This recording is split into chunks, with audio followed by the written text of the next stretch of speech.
Good morning, class! Kamusta kayo today? I hope you're all doing great despite the bad weather, or should I say unfavorable weather condition. Smile nga muna mga anak because learning continues with Sir Drew, whether you like it or not. Okay, kaya ang ating learning and teaching process is tuloy-tuloy kahit masama ang panahon. Kasi si Sir Drew ito. By the way, so wala nang patumpik-tumpik pa. Our lesson for today in English will be all about connotation and denotation. Ano nga po ulit? Okay, pakibanggit nga po ulit yung salitang connotation. Kaya nga, connotation. Okay, very good. What about the word denotation? Again, louder. Denotation. Okay, very good. Ano nga po ulit ang ating topic for this morning in English? It will be all about connotation and denotation.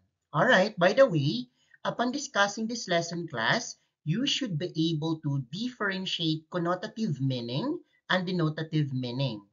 Understand the use of connotation and denotation in a sentence, and of course, use both connotative and denotative meanings in your own constructed sentence idea. All right. Maybe you are wondering why we need to discuss this class, right? Maybe yung iba sa inyo nagtatanong, bakit kaya kailangan namin yung matutuhan, Sir Andrew? Okay, by the way, let me ask you this. Have you ever experienced being misinterpreted or misunderstood class? Yun bang am I going to say this? Yun ba parang hindi ka nila na-gets dahil lang sa maling gamit or unawa ng isa or higit pa sa isang salita sa iyong pahayag. Let's say, for example, you're having a conversation with your classmates, your best friends, or even your family member, or add your mother, your father, your sister, or your other siblings, or your auntie, or tita, and so on and so forth. Okay, di ba sometimes nami-misinterpret nila tayo. Ano pag sinabing misinterpret? Yung parang hindi tayo nila nagigets. Like, iba yung kanilang understanding of the sentence or yung pangungusap or the pahayag na ating ginamit. So of course, that's normal class and it's okay. But take note of this that the use of the right meanings of each word class helps us grasp and comprehend the situation very well. That's correct. So we need to take note of this that there are different ways in identifying meanings of text. May iba't iba raw pong paraan para po matukoy natin yung mga kahulugan ng bawat salita sa isang teksto or even in a simple sentence. Pag sinabing meaning kasi class, it refers to kahulugan in Filipino ng isang salita.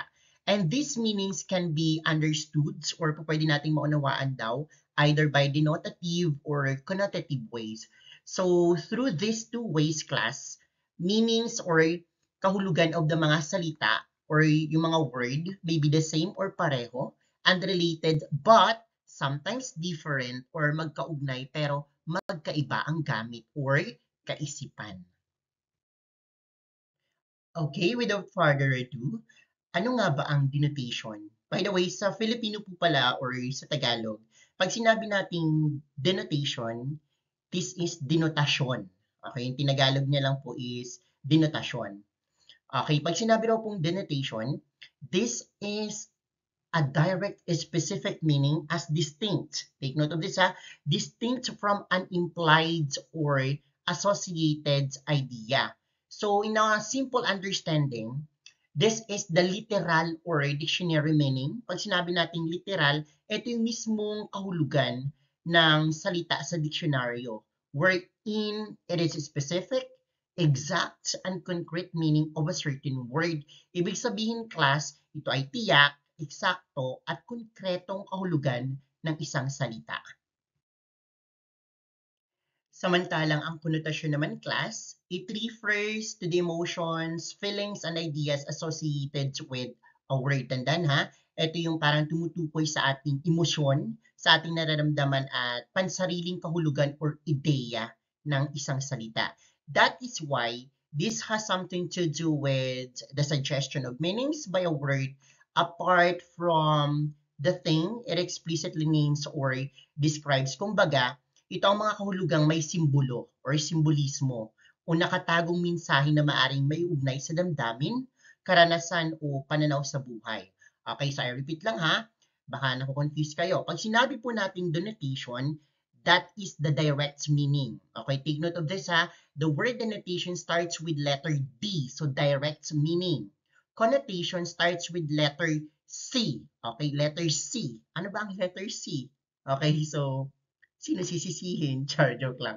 Okay, just a concept or own word or idea of a person na nag-utter ng words. So it's like pansariling opinion or kahulugan. So yun lang po yung inyong tatandaan. Pag sinabing denotation or denotation in Filipino, direct meaning from the dictionary, connotation is just a feeling or pwede rin pong emotion or own understanding or concept idea of a person or someone. That's it. Okay, class. For you to be able to better understand our topic in English, which is the denotation and connotation, I have an example translated in Filipino or in Tagalog. So halimbawa, yung salitang ahas, class. I think you're all familiar with the word ahas or snake in English. So ang kanyang denotasyon or ang kanyang kahulugan in denotative meaning is isang uri ng reptilia na minsan ay makamandag. So ito yung tumutukoy mismo dun sa hayop. Okay, halimbawa, nakakatakot ang ahas na alaga ng pamilya Torres. So ang salitang ahas dito sa ating pangungusap ay ginamitan ng denotative meaning or denotasyon kasi ito ay tumutukoy sa isang hayop mismo. Pero pag ginamit po natin ang salitang ahas o the word snake in Filipino, okay, sa pamamagitan or using its connotation or connotative meaning, halimbawa, pinagkatiwalaan ni Nina ang kanyang matalik na kaibigang si Rosa, ngunit siya pala ay isang ahas or ito pala ay isang ahas. So, yung salitang word na ahas sa ating pangalawang pangusap ay ginamitan naman po ng konotasyon or connotative meaning. Kasi hindi naman talaga hayop or ahas si Rosa kasi yung tinutukoy natin or subject natin doon pinag-usapan ay si Rosa. So, yun ba ay isang hayop si Rosa na kaibigan ni Mina? Of course not. Parang inugnay lang po, okay, yung characteristics or katangian ni Rosa bilang kaibigan ni Mina. And so, the connotative meaning or ang konotasyon po ng salitang ahas sa ating pangalawang halimbawa or pangungusap ay isang taong traitor.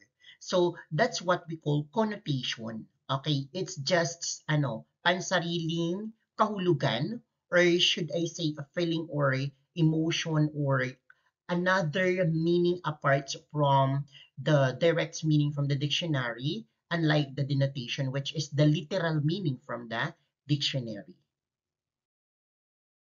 Okay? Isa pang halimbawa is yung salitang puso. So, paano po natin gagamitin ang salitang puso ng may denotasyon at konotasyon na pagkakahulugan? Una, sa denotasyon, ang salitang puso ay nangangahulugang bahagi ng katawan. So, paano po natin ito gagamitin sa pangusap? Ang ikinamatay ni Mang Berto ay sakit sa puso. So, yung salitang puso ay tumutukoy sa parte ng katawan ni Mang Berto. That's why the use of the word puso or heart in the sentence refers to the parts of the body which is a denotative meaning. Well, if we're going to use this in, what do you call this?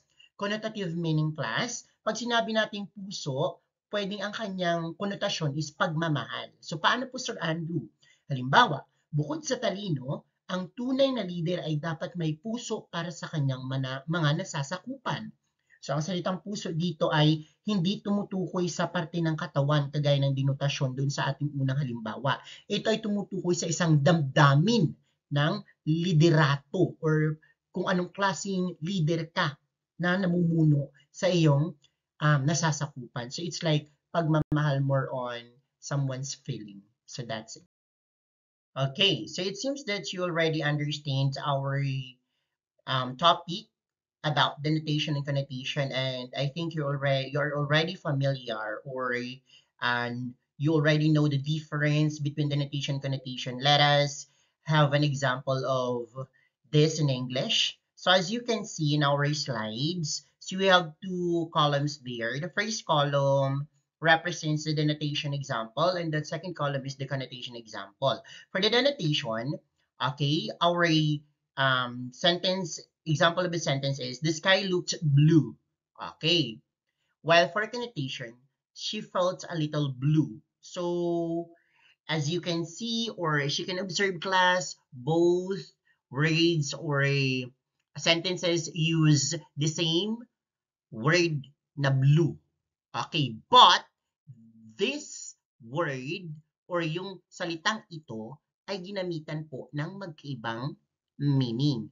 Wherein, sa ating first example under denotation, the sky looked blue, the word blue refers to the color of the sky, while for our connotation, she felt a little blue, the word blue refers to someone's feelings.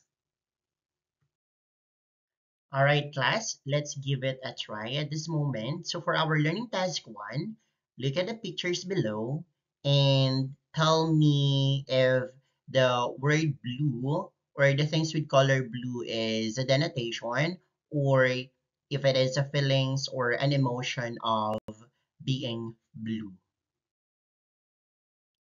Okay, so I think you're all excited. So here is our first activity.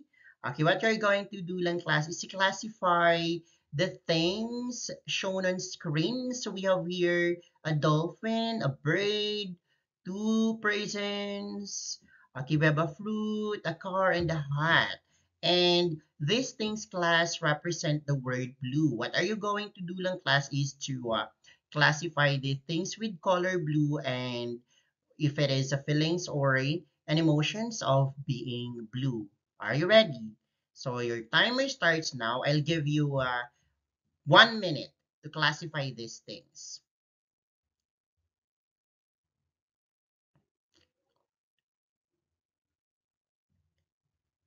Okay? While taking your time class, let me remind you that when we say denotation, that is a direct meaning or kahulugan from a dictionary, while connotation has something to do with a feeling or an emotion of someone or something or a person, or pansariling kahulugan in Filipino.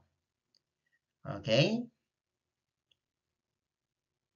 Your time is running. You still have 30 seconds. Okay, let's see. Kung sino ang makakuha ng perfect score. Of course, ang aking mga grammarians out there sa grade 4 ay sobrang attentive, collaborative, and participative. Kaya kahit nasa bahay, I'm sure they are participating well. Okay, last 10 minutes. 5, 4, 3, 2, 1. At this point in time, let us check your work. If you get a perfect score, okay, so for the things with color blue, we have here 5 things. Okay, yung dolphin na kulay blue, the bird, the fruit, the car, and hat are examples of things with color blue. And these things represent the denotative meaning or denotation. While the two persons, okay, they represent the connotation because they are showing a feeling or an emotion of being blue. So that is a connotative meaning. So yeah, let's see who got the perfect score. Okay, sino yung nakakuha ng 7 over 7? Alright, very good. Let's give them 5 claps. 1, 2, 3, 4, 5. Congratulations. Okay, to make sure if you really understand our discussion this morning in English, okay, for you, our evaluation, okay, what you're going to do lang class is to write D if the underlined word has a denotative meaning and C if it has a connotative meaning. So write your answer in a piece of paper, Okay, copy and answer by the way. Okay, pakikopya po ang naka-flash sa screen. Okay, write your answers before each number on the space provided before each number. Your timer starts now.